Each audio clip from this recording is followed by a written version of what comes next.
नमस्कार मंडळी. तर आज आपण बनवणार आहोत पावसाळ्यातली रानभाजी. ही आहे पावसाळ्यातली रानभाजी.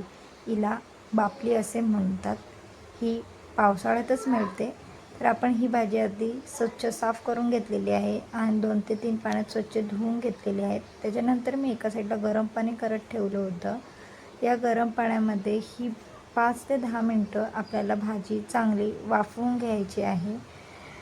आणि वाफून झाल्यानंतर याच्यामधला खरसटपणा हा निघून जातो आणि भाजी चांगली लागते.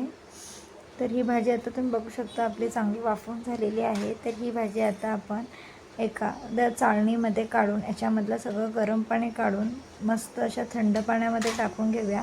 थंड पाण्यामध्ये यासाठी मी टाकत आहे जेणेकरून भाजीचा कलर तसाच राहावा, कारण की हिरव्या भाज्यांवर उष्णता झाल्यावरती भाजी काळी पडते. तर आता आपण एका कढईमध्ये एक टोप छान असं गरम करत ठेवलेलं आहे. त्याच्यामध्ये मी 2 पळी तेल आणि ही भाजी बनवण्यासाठी मी घेतलेलं आहे साहित्य ते तुम्हाला दाखवते आहे. कांदा घेतलेला आहे, मिरची घेतलेली आहे, लसूण चांगला असं 2 ते 3 पाकळ्या ठेचून घेतलेल्या आहेत. तेल चांगलं गरम झाल्यानंतर याच्यामध्ये मी सर्वात प्रथम कांदा आणि मिरची गुलाबी म्हणजे असं ट्रान्सपरंट कलर येईपर्यंत चांगलं भाजून घेणार आहे. आणि छान अशी भाजून झाल्यानंतर याच्यामध्ये मी चवीपुरतं मीठ टाकणार आहे जेणेकरून कांदा आपला लवकर शिजावा.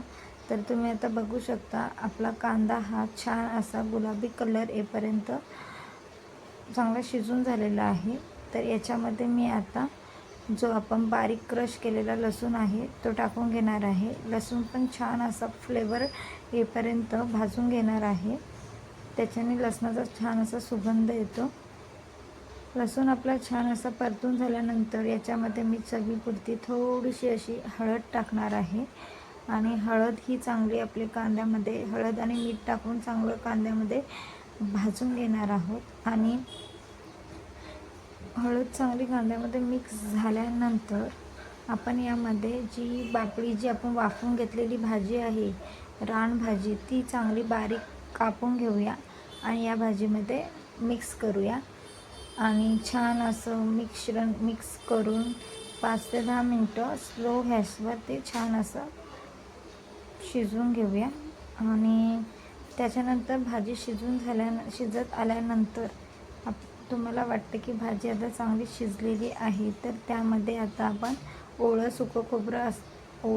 खोबरं आपण बारीक खिसणीने खिसून यामध्ये टाकूया. त्याच्याने अजून भाजीला चांगली चव लागते.